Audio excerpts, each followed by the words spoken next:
This is the Detroit Sports Podcast Network.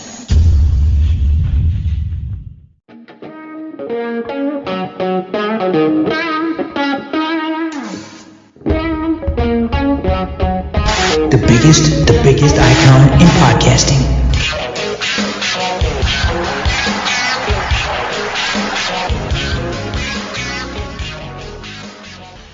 Welcome in, everybody, to this week's edition of Doc and Jock. I am the Doc, John Macaroon. It's podcasting time, baby. Always look forward to breaking down all the happenings in Detroit sports. And here today with me, as always, my favorite cousin, Adam, the Jock Strozinski. What's up, cuz? We got hot takes galore this week, and it's not coming from Doc and Jock. I can't believe who dropped one of the hottest takes in the NBA this year. The Lions obviously got their ass kicked by the Broncos, and we're going to break down some fun stuff with fantasy football and the holiday and Christmas shopping. I'm looking forward to this broadcast, my man. What's been happening? I know you're doing great. I know that you're spending time with the lady friend and getting all around town and hanging out with family and doing fun stuff. So it's a good time. I see you're having some fun. Heck yeah, man. And I was looking down at the calendar here. I'm going to get to see you in person in 9 days. It's going to be great. So I'm excited. I know you're excited. And this is the weird thing too, right? With the debacle that the Lions season has been. Normally they're a great mill for just coming up with stories to talk about, trying to find different things to drill down on. And sometimes, the seasons tend to kind of take over, right? And we've been doing this, we've been beating up on the Lions for at least what it feels like for multiple weeks now. And by the time Christmas rolls around, we're kind of tired of it. We're kind of over it. But it's like every week they just give you something new. And then you got people spouting off in the media about what's going on with the Pistons. It's like there's always something for us to talk about. And it's great. I love it. That's why we get to do this every single week. It's great. It is great. And what's been crazy is that since when do the mock drafts start rolling out in the middle of December? Todd McShay's like, fuck it, I'm just going to start pumping out a mock draft on December 12th. I'm like, shit, I thought that's the land where we do it. I always thought that they would wait until early January to start pumping out Todd McShay version 1. We had recapped another mock draft earlier in the day, and all of a sudden Todd McShay's dropping one. And here's the funny part. In sports, when you start doing content, when I filed that story in the morning, I said to myself, you know what? I bet you Mel Kiper's going to drop one today, was my thinking. I'm like, because I have one, I bet you someone's coming out with a real good one. Your mind, your intuition comes. And it wasn't Kiper this time. It was Todd McShay. And it's great. And I had a fun opportunity, just a little bit behind the curtain here. It's fun in that you have an opportunity to ask Dan Campbell questions. So on Monday, you get the regular media questions. What do you think about this player? What do you think about this play? What do you have to play for? The Lions were mathematically eliminated from the postseason on Sunday. And I got a couple, emails, questions just saying, hey, would you just ask Dan Campbell, does he watch Michigan football, Oregon football? And I said to myself, typically I get one or sporadic emails, not too many emails, a lot of tweets, but a couple specific emails to my inbox about one topic. So I said to myself, what an interesting question. So I asked Campbell, and I like to go last too, because I get a sense of what everybody's asking. And so I asked him, I said, it flooded my inbox. Have you watched at all lately Michigan or Oregon football? Have you kept tabs? And I said, how much have you kept tabs? He said, 0. And then Josina Anderson drops a report on Wednesday, and she's like, the Lions' top target is Kayvon Thibodeau. And another network asked Dan Campbell. So 4 weeks left, it's probably the worst sign when you're the head coach and you're already getting draft questions from two idiots to doing the job. I had to contain myself because – it would have been interesting if he said, I keep tabs just a little bit, but, about if he gave an answer, but he went into coach mode. He's laser focused on the 4 games that nobody cares about. Bro, the draft coverage is, the people want the draft talk. They want to know about free agency. They could care less about what's going on with this team. They've realized the season's over. You get why. The season's over.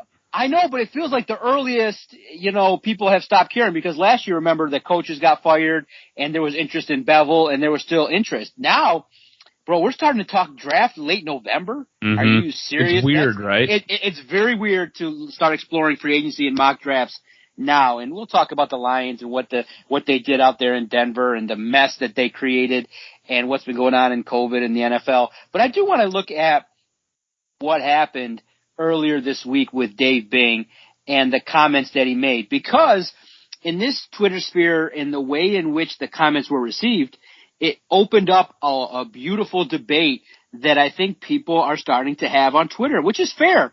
For the number 1 overall draft pick in the NBA, you're going to have some pressure. You're going to have some expectations. People are going to talk about you. Now, look, we don't talk a lot about the Pistons because they're god-awful. They're a 4-win team. Their best player went down in Jeremy Grant. They're unwatchable. They cannot shoot. It's like watching a Lifetime game with a bunch of Arabs at the gym, just shooting it and hoping that it goes in. And the Pistons can't play 4 quarters of basketball collectively. They can't shoot. Now, Cade Cunningham is the story, and Killian Hayes and a couple of the other players and things like that. So Dave Bing goes on Bally Sports Detroit, and he's bloviating a little bit about how he likes, Cade Cunningham. He's going to be a potential all-star and things like that. Then he goes all hot take smooth, and he comes out and he blasts, but I don't think he's the guy, and the Pistons I don't think can build around him. And everyone's like, whoa, wait a minute, Dave Bing, you watch basketball, you're a former player, so it's not just a hot take artist spewing something. This is somebody who knows the game of basketball, who has come out, and in his opinion, based on what he sees, he does not believe that the Pistons build around Cade Cunningham. Now, see, I think that phrasing is interesting in that I disagree. I do think you can surround Cade Cunningham with pieces. Now, is he a traditional point guard that can handle all the ball responsibilities? Maybe Dave is seeing something in regards to the fact that maybe there's something in his game that lends itself to him being more of a role player, because he used the key word was not build around. The key word in my mind that I heard was not the guy. And I don't think it's an insult. What he's saying is maybe Cade Cunningham is a beautiful number 2 in the NBA, and you need a superstar that's going to command the ball and give me the rock, and I need my 40, or I'm going to be pissed, like a Kevin Durant.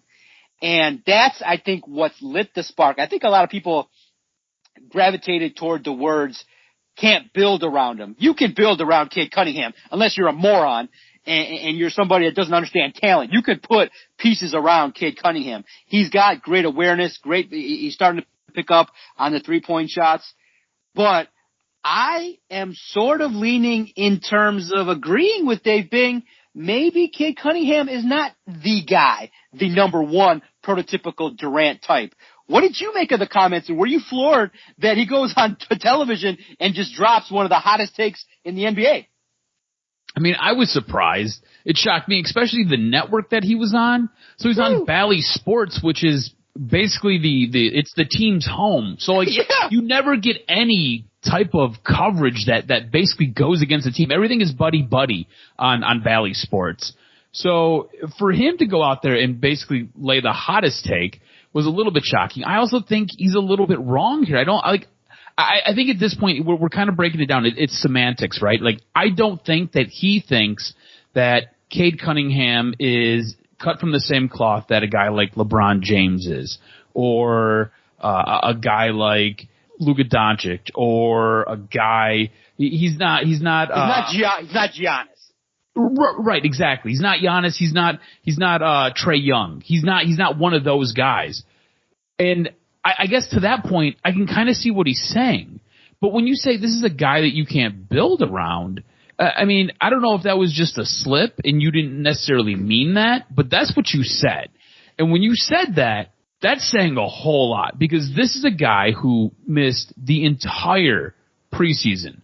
He had to get worked into working with his guys. And like, you can watch the Pistons, they look so dysfunctional when they're out there, especially playing offense. It is absolutely brutal to watch them play offense. And I think some of that has to do with Cade missing most of the offseason, coming back in when the season's already started, and now everybody's trying to learn a new role. You have to remember last season, right? When they got, I don't want to say they got hot, but they played with a fire and they looked good losing. You had a guy like Jeremy Grant. He was the leader of this team. He basically took this entire team over, and he was the guy that you leaned on. And then on top of that, you had these young cats that were drafted last season that were contributing. You look at this season, and it's basically Cade gets the ball. Now, what are you going to do? And there's a lot of standing around. There's a lot of watching Cade, and it's just trying to figure out where you have to be so Cade can either get you the ball or Cade can create. And I think that is part of the struggle, part of the growing pains that you're seeing with the Pistons right now. I think that's part of the reason why this team has only 4 wins. I think that's why this team looks as bad as it looks. But if I was to tell you, if I was to say, hey, John, get this, right? You're going to draft the number 1 overall, you're going to have the number 1 overall spot in the NBA draft. And that guy is going to show up. He's going to miss a couple of games, but then he's going to give you 15 points. He's going to give you 6 rebounds, and he's going to give you damn near 5 assists every game. You wouldn't take that? You'd be crazy not to. It's his first year.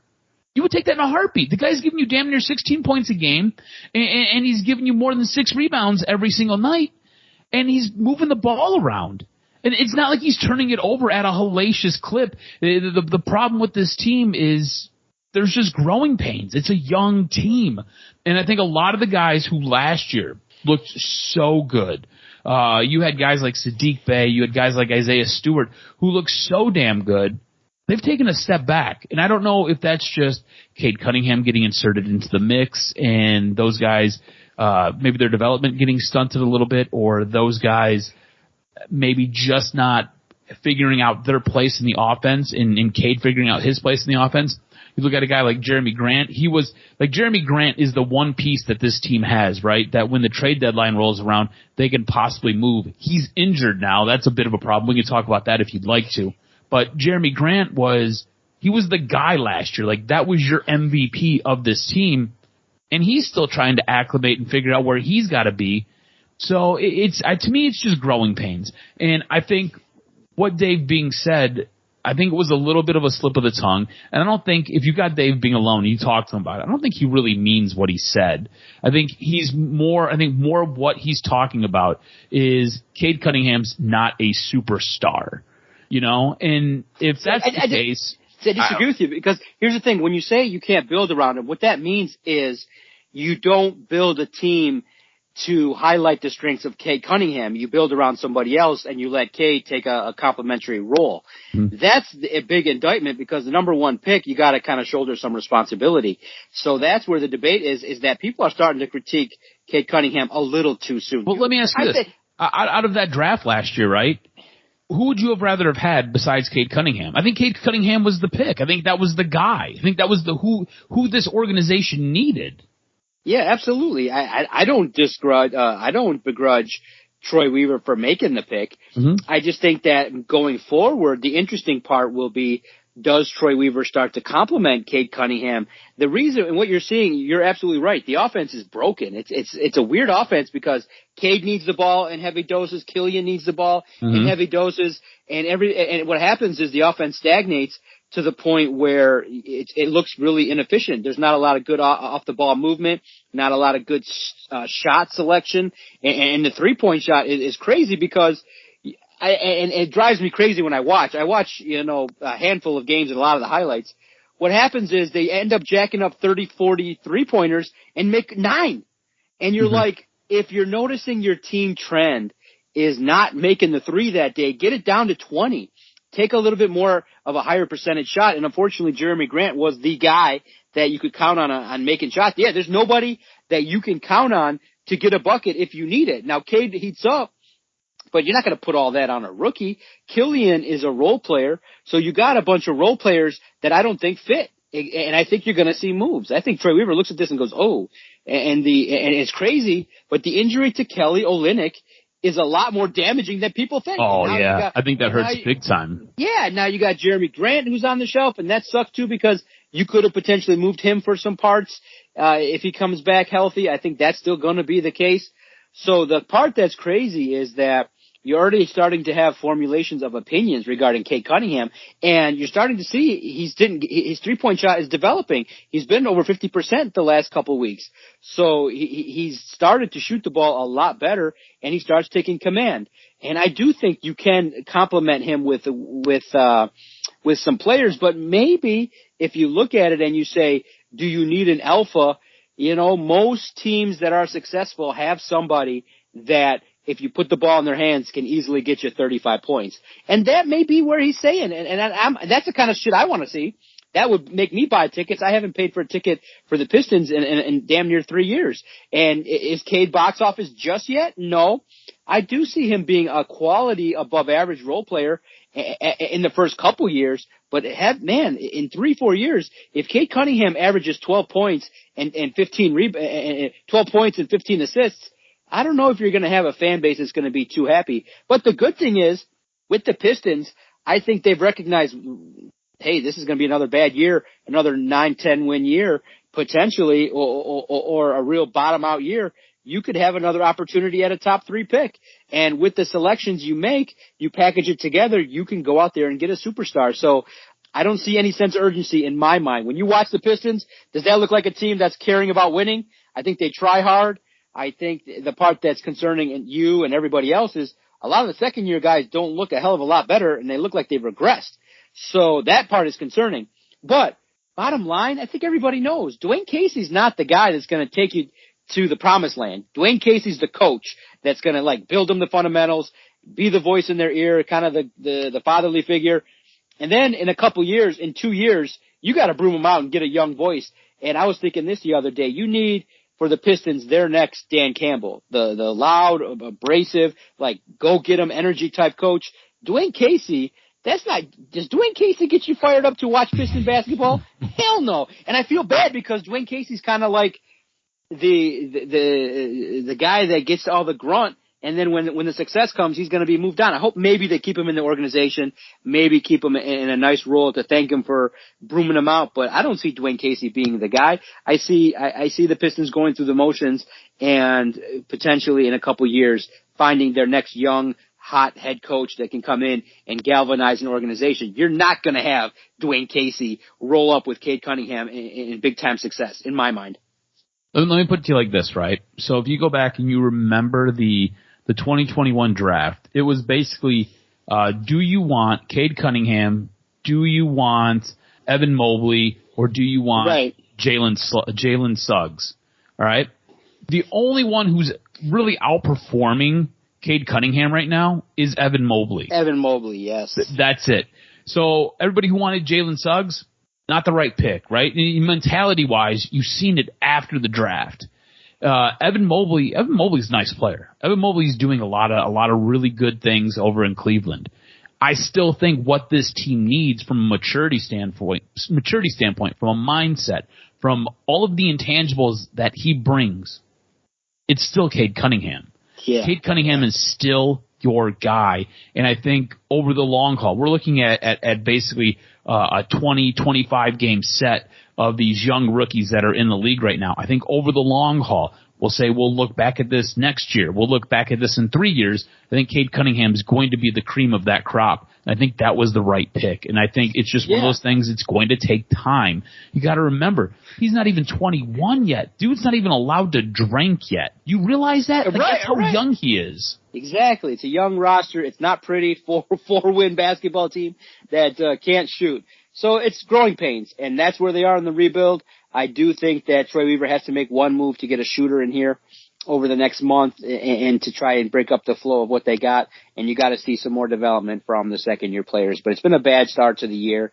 It's unfortunate that Jeremy Grant got hurt, but we got to see what's going to happen now moving forward as this team develops. It's going to be a bad year, and I know it stinks being basketball fans and how long do people want to wait, but Troy Weaver's tasked with rebuilding this thing, retooling it, and so far so good with first pick being Cade Cunningham and what he can do. I think patience. Dave Bing jumped the gun a little bit, and I think that his assessment really, I hope doesn't come back to haunt Cade Cunningham, because there's a lot of people chirping already, because with the number 1 pick, we expect Stephen Curry, we expect LeBron James, we expect somebody to, hey, take over this organization, but he's still young. Give him time. Give him 1 year, and I think he'll develop his game to the point where everybody will be happy.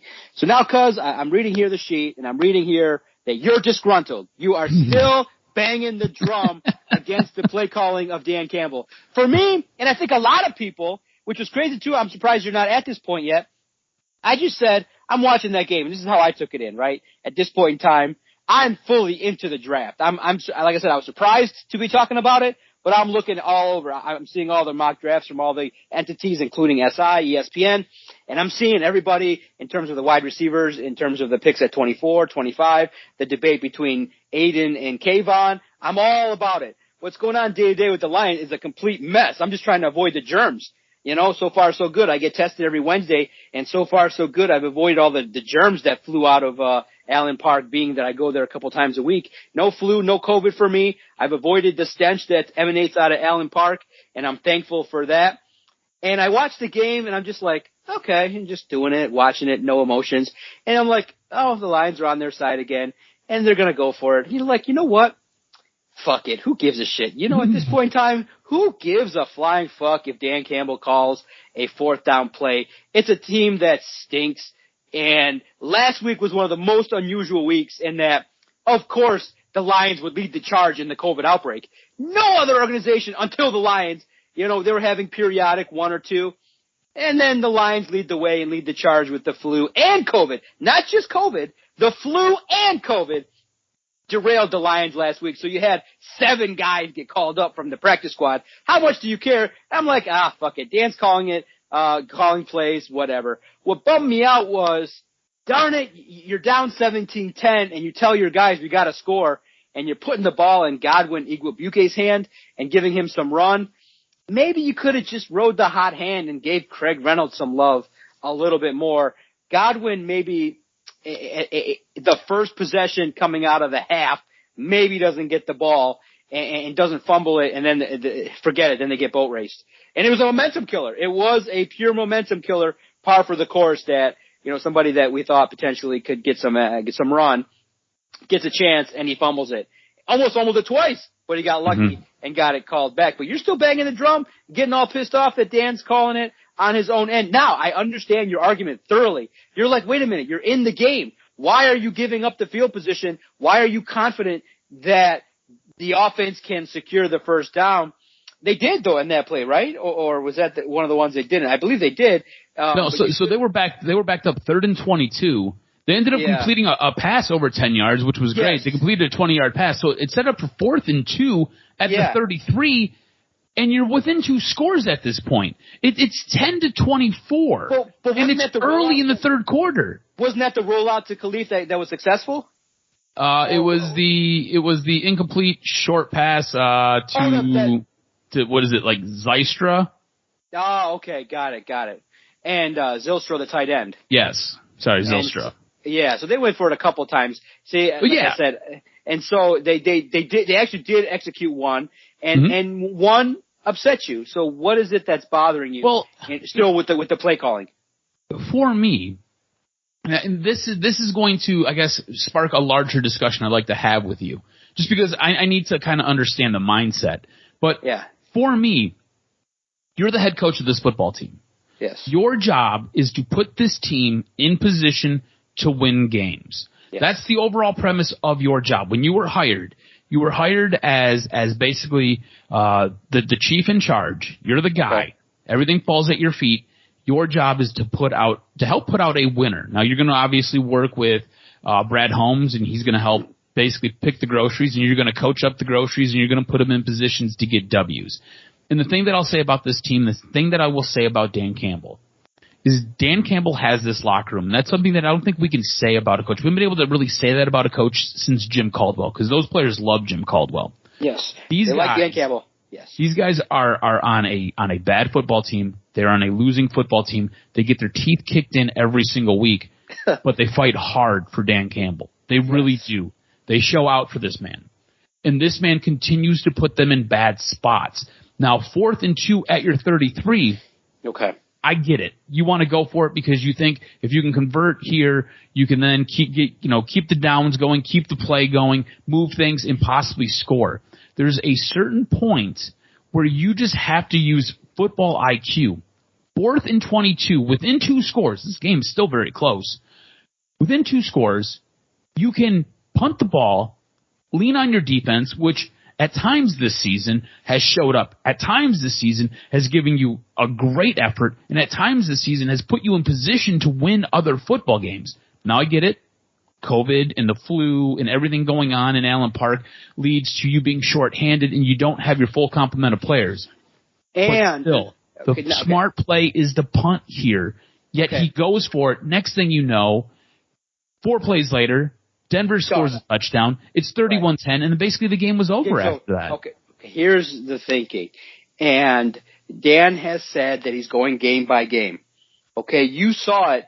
I don't know how much you're firmly entrenched in watching the defensive line, but the Broncos O-line. Oh, they just bullied them. They ran a train on the Lions D-line. And the Lions, Aleem McNeil, Levi, Josh Woods. You got to remember, too, the defense was the unit that really got besieged by the flu, where you're running guys and you lose Jerry Jacobs. That's the secondary that struggled the most. So Dan Campbell sees this, and he knows. He's like, shit, our defensive line's not going to compete. He didn't trust his defense against the Broncos. And it's pretty obvious. He could see it. He could see that Javonte Williams and Melvin Gordon were going to have their way. So he said in his mind, on Sunday. And now you could speak to the overall philosophy in previous games. This game, he went into it and he saw, I want to keep the ball as much as possible because they can run the football. The Lions were having some success. I feel like Dan Campbell recognized and did not trust a defense that had 5 new players. And when you're rolling Josh Woods out there with the green dot, who has not played the position all that much, you recognize he's like, shit, I want the ball. Now, the problem that you would say is you need to have, at this point in the year, execution at a much higher clip than they do on 4th down. I felt like the rollout that they had to Khalif was nice. I felt like that you have to, it's a double-edged sword because the offense was without DeAndre Swift and TJ Hawkinson. Who's your go-to guy? I would have gone to maybe Josh Reynolds. I would have maybe gone with a running play or maybe pushing it forward a little bit. Amon-Ra St. Brown. The play calling, I would say, is the heart of the issue, is that they don't have a go-to play that can get you 2.5, 3 yards at a clip 100% of the time.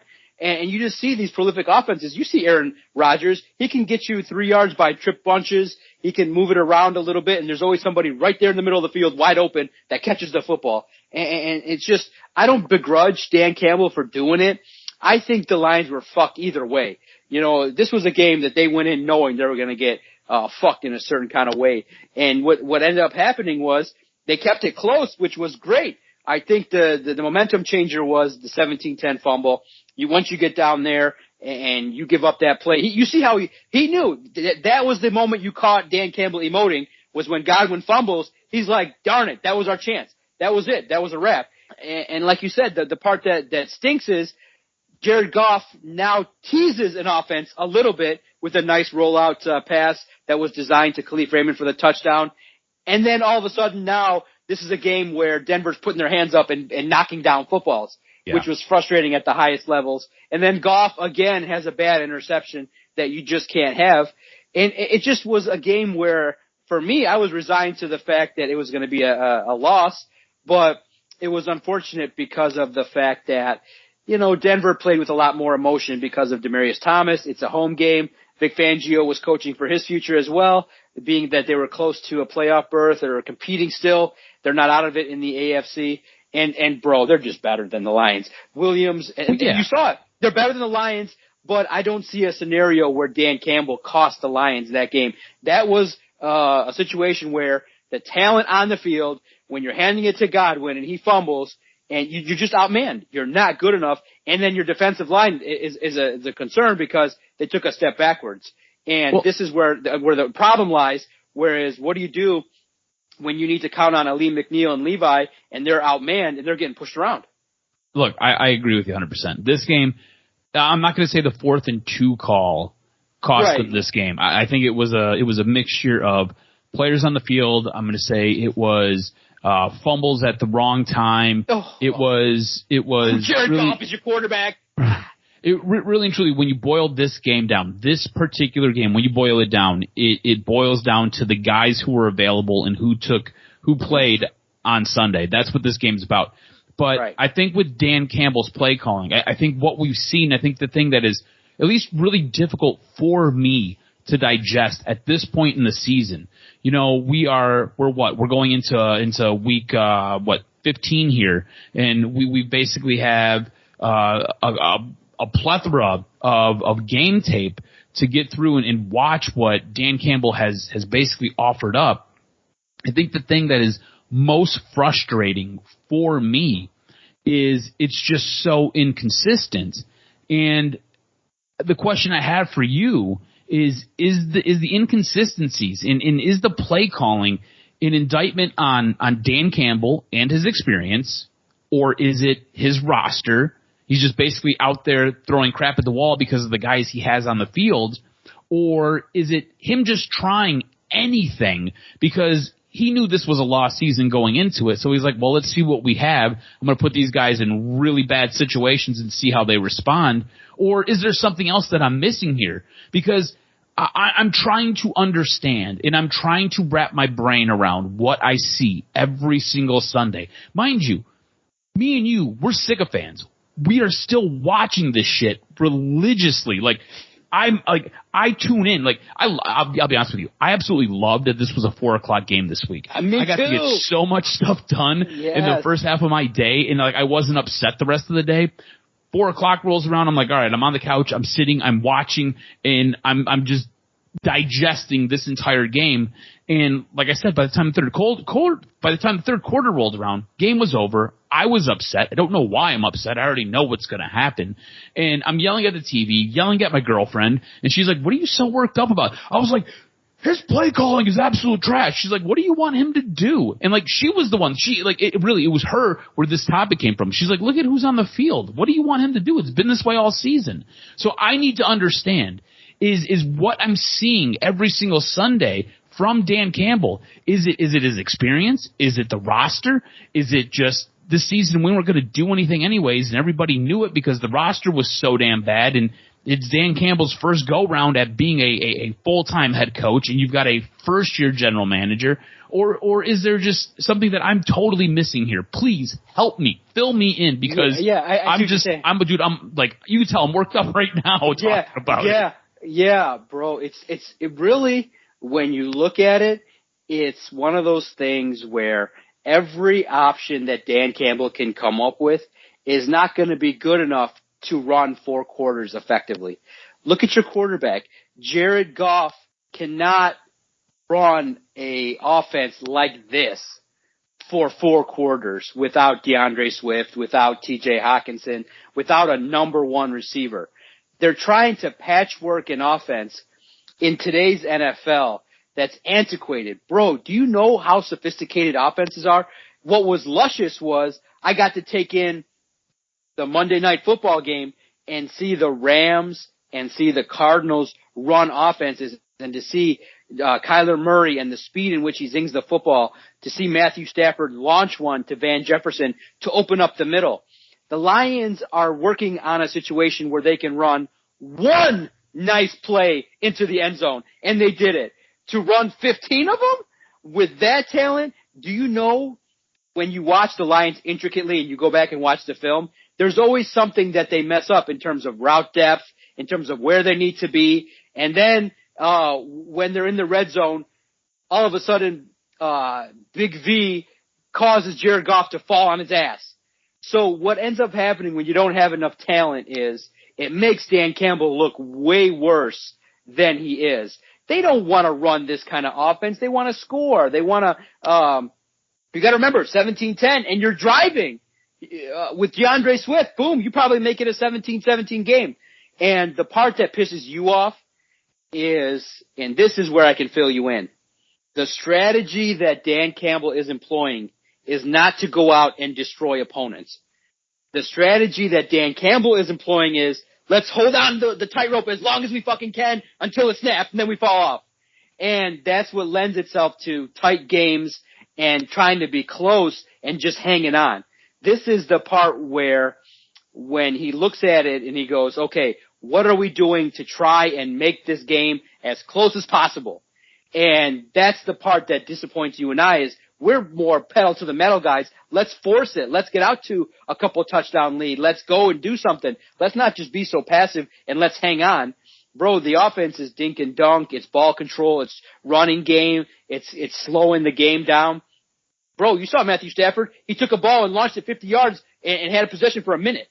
And it's unfortunate that this offense, and I hope that it evolves into a little bit more razzle-dazzle, a little bit more explosiveness. But unfortunately, here's the problem that you saw too that pissed me off. You see Noah Fant, and he's available, and you see other tight ends. TJ Hawkinson, in my opinion, is nice, but he's not somebody that looks like George Kittle to me.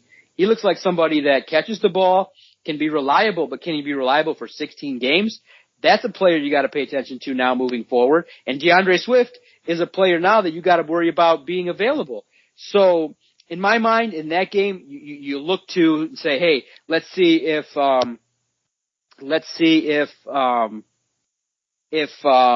Craig Reynolds can do something.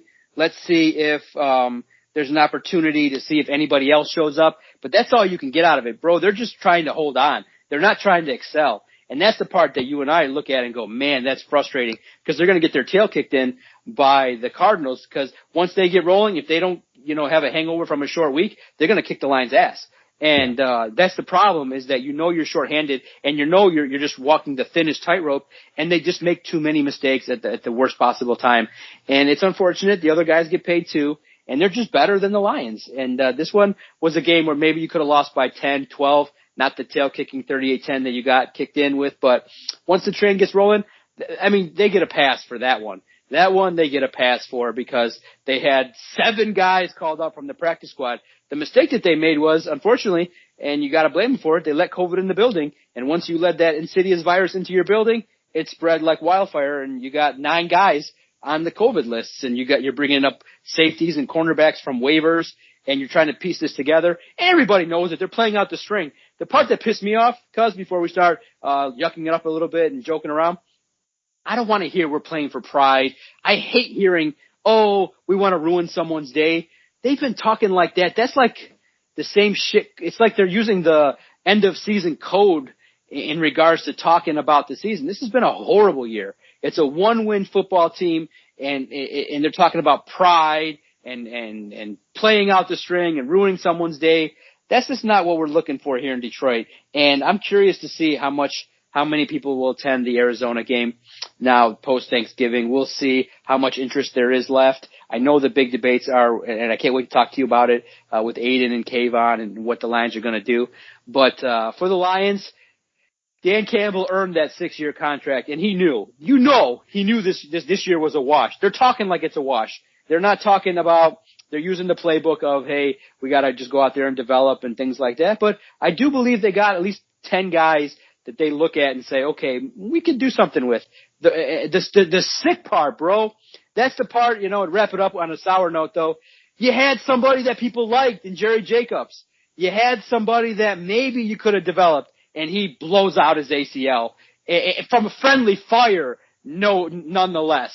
Will Harris blows into his knee and ends his season and tears Jerry Jacobs' ACL. Let me ask you this, because you bring up Jerry Jacobs, and he was one of the lone bright spots this year. This was a guy who you didn't expect anything from. This is just a guy who you grabbed and you added him to your roster, and he's showing you something. He's giving you something every single game that he's played. Now he's done. But does Jerry Jacobs give you confidence that this front office and this organization can and will get it put together and get it figured out?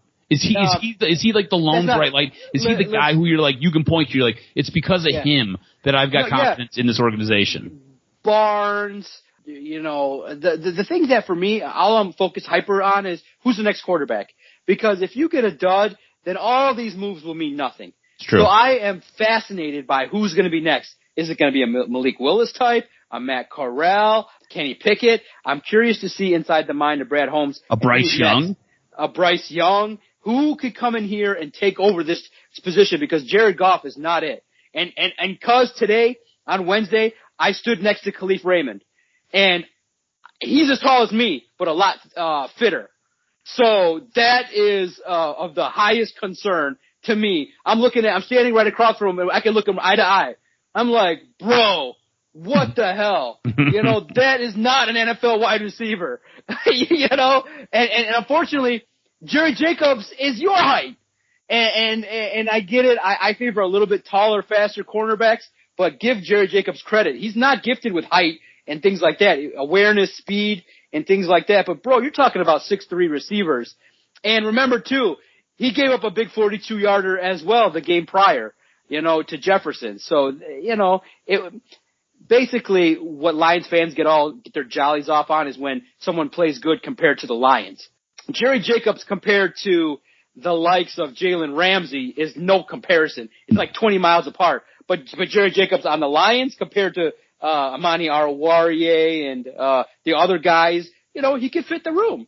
Of course, he could be part of the club. But when you go and extrapolate that to the rest of the league, now with an ACL injury, you got to look to Ifeatu Melifonwu and look to the draft and look to some free agents and see if you can build it out a little bit more. So the Lions are playing out the string. They're going to get their ass kicked by Arizona, and we'll see how this plays out if the I-75 set in and what we make of the Lions playing at Ford Field this Sunday. Stay tuned to Detroit Sports Podcast and to Adam Straczynski as we break it all down, the future, the last month of the NFL season. But I know this time of year is a fun time of year. I will say this.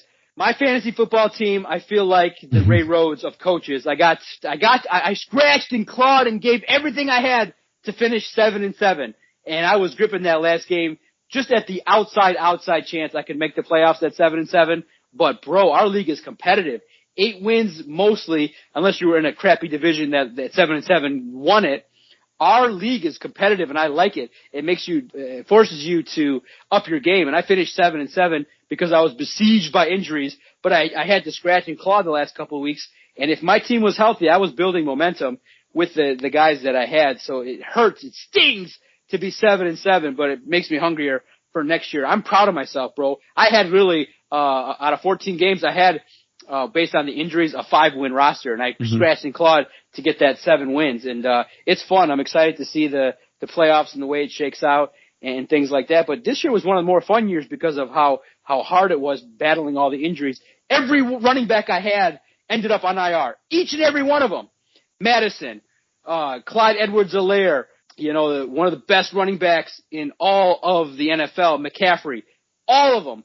Every single running back that I prided myself on this year. This year was my running back year. Different years I went wide receiver. This year I focused on the running backs, and I picked up great ones. All of them. Every single one on IR.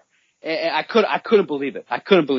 And it was a fun year in fantasy. I'll say this, though. Man, you put together, there's a couple duds in our league, but every league's got to have 1 or 2 like that. But, man, top to bottom, 1 through 8, and 1 through 6 to get to the postseason. Shit, man, you got yourself a league of people that are trying, and it's impressive. Yeah, this year was probably the most competitive, and let me put it to you like this. Oh, wait, hold on. How many wins did you finish with? Not enough. Yeah, not 7, right? Okay, I'll let you know. Not enough. Let me put it to you like this. This was a season where it basically came down to the final week of the regular season. It came down to what took place in week 14. I had an outside shot to make the playoffs, and granted, I did not have a great record, but I had an outside shot to make the playoffs if the guy ahead of me would have lost because I had more points than him. I would have got the nod. You yourself had a shot at making the playoffs as well. You needed a couple people to lose. We both needed a little bit of help to get into the playoffs, but this was definitely the most competitive season that we've had in a long time. I think this year, like you said, the injuries just crushed and crumpled teams. Like half of my roster at one point was just devastated by injuries. It's just one of those things. Once you start getting on those losing streaks, it's hard to really pull yourself out. And when you don't have players, There's not a whole ton you can really do. But it was an interesting season. To let you know, I've updated the league. I updated the league just before we started recording, and me and you are playing for the Toilet Bowl, and we get a cool little trophy if you win the Toilet Bowl. You also get first pick at where you want to draft next season. Oh, nice. So me and you are on the same side of the bracket. You and your wife are on opposite sides of the bracket. So you and Andrea could be playing for the Toilet Bowl. I will have to get through you to win the Toilet Bowl. So there's a whole lot of interesting tie-ins here. It's going to be fun. It'll be fun. It was a good time, and it was wildness. But the one thing I would say is, dear NFL, can you not put fucking bye weeks in week 13, 14? Get the fuck out of here. A team's got to play 12, 13 weeks. I'm looking at a bye on my quarterback. I'm like, it's fucking week 14. What the fuck? And I was at the highest level annoyed at that, seeing buys in week 13 and 14. Get the hell out of here. They should be done, spread it out weeks 8, 9, 10, 11. Period. 4 weeks of buys. Good Lord. I was thinking the same thing. I was like, what the hell are they doing? So that's the way it is. But to wrap this up, are you enjoying the holiday experience? I'm so looking forward to it. Next week's recording will basically be the final work thing I do. I will always be typing, blogging, but I can't consider covering the Lions work when I get to laugh and joke and write articles with the hilarious content. That doesn't feel like work. It's a lot of moving parts to do it, but that's not work. But I'm shutting the practice down from the 22nd until the 4th, the Wednesday to Tuesday, just laying low, doing things personally to enjoy my time and stuff like that. You asked a great question. Have I done my shopping knowing my history of last minute? That's why I asked this question, because I love how last minute you are. Nothing for nobody. Nothing. Nothing. Hell no. I'm like shit. So now it makes it better in that I got to start, because now I'm doing it. I'm going to probably do it all online. Bro, Michigan's like infested or something. I don't understand what's going on. I've survived the flu, survived COVID. All of a sudden you hear 10,000 COVID cases a day. Everybody looks all sickly, and I'm here with like unlimited amount of energy trying to do 5 jobs. And I'm like, what the hell's going on here? I'm just drinking, I'm just enjoying my bourbon, enjoying a zinc, living my life, and going balls to the wall. But it feels like every time, it's weird.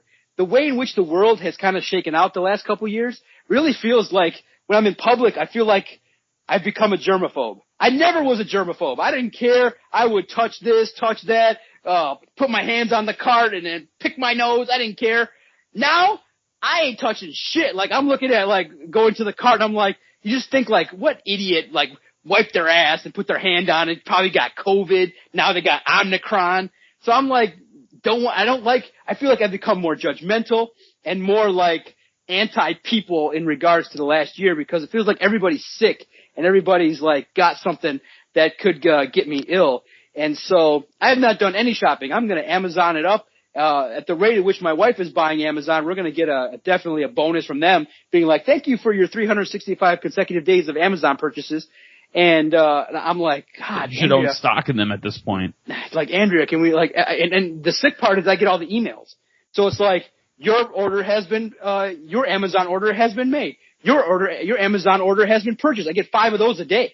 I'm like, so what are you getting for Christmas? Exactly. You should know at this point. I don't look. No, I don't look. I'm hard to shop. I'm hard to shop for. I don't need anything really, to be honest. I like probably tickets to maybe a wrestling event or a comedy show here and there. But I like I said, throughout the year now, I just go and buy stuff. I go to Best Buy every couple of weeks. I buy electronic stuff. I'm very happy. You know, it's a quick story. You work hard. When I was a kid, I was really into the Bose shit, and I was like, oh, it's so expensive. And you look at it, it's $300, and you're like, I can't buy headphones and spend that kind of money. Now I just go in there and buy whatever the hell I want and make payments and live that way. And I don't care about stuff like that. What I've really enjoyed around the holiday, I just enjoy slowing down. Like, I enjoy taking 10 days off, doing nothing, and just chilling out. Now I'm in heaven because a poker company started, and every night from 8 till 2, there's dudes gambling on the internet. And I can just sit back for an hour, put my feet up, have a drink, and watch some degenerates bet $400 a poker hand with 3-9 and making bluffs. I'm a big fan of cards, and now they have a live show that's really presentable with high tech. It's on every night, and there's like 40 of them now because they run it 5 days a week. It's all available on demand, so I can just pick and choose and spending time with the kids and things like that, and having a good time with it. The holiday season's fun for me. I enjoy it, and now I get a chance to hang out with you next week. It's just the time of year I like, but it's just weird because everything's dampened by COVID and everybody's illness. You don't want to catch anything. Yeah, it's weird, man. Let me put it like this. The other day I was at work and I was using the restroom before I stepped out on my lunch break. And some guy comes in, he pees right next to me, which, is a big no-no. Just guy code, guy rules. If there's a stall in front of you, you don't go, Yeah. Yeah, like, the guy code is... There are 5 urinals. Yeah, exactly. Yeah. 5 urinals. You leave a space between. This guy's got to piss right next to me. I was the only one there peeing. And then I get done, put all my stuff away, I go wash my hands, and as I'm walking out the door, this guy's on my heels. Doesn't even go and wash his hands. And I'm just like, what? Like, come on, man. The times that we're living in now, just do your part. Just do your part. Just wash your hands, try to be respectful of other people. Just be regular. That's all we're asking. Just be fucking regular.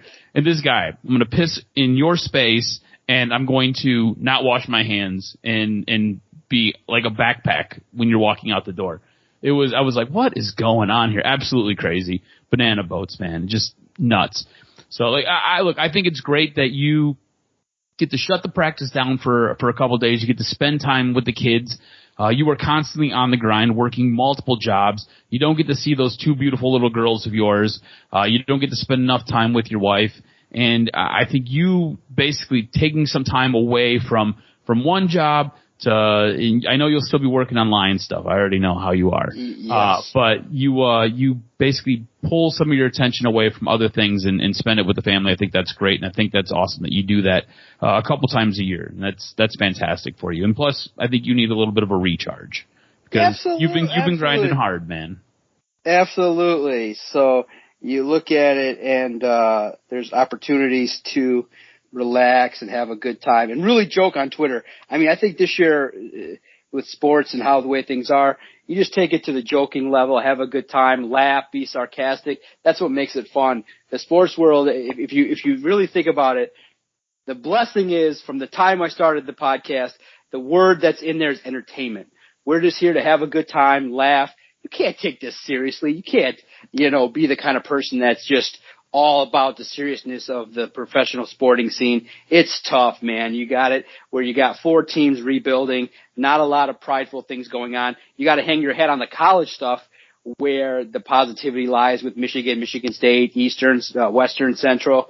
There's a lot of good stories and within that. So the sports world has been great. The way podcasts have developed and what people are doing with them is amazing.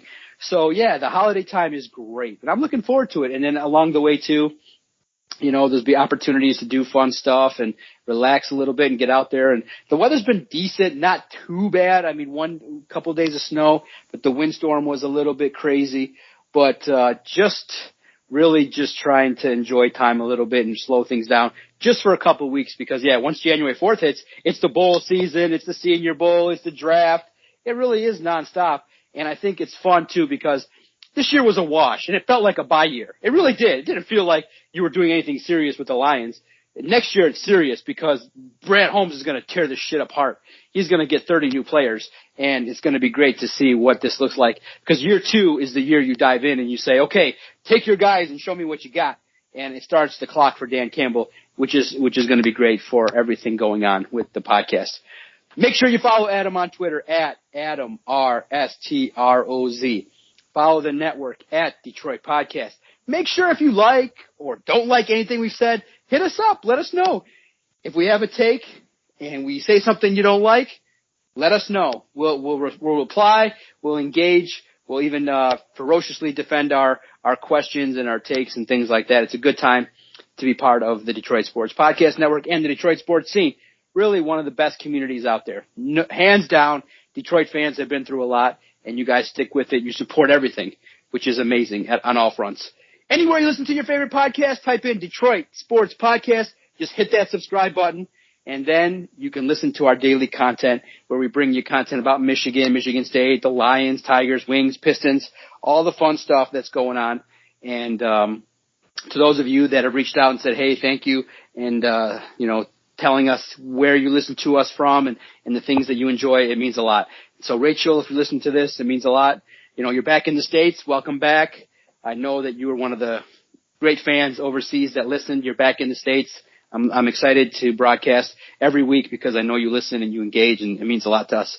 So stay tuned to next week's edition of Doc and Jock, where we talk shit, raise hell, don't care about what we're talking about, and trying to bring you guys the best Detroit sports content that we can. Thanks, everybody. Can't wait to record the next edition of Doc and Jock.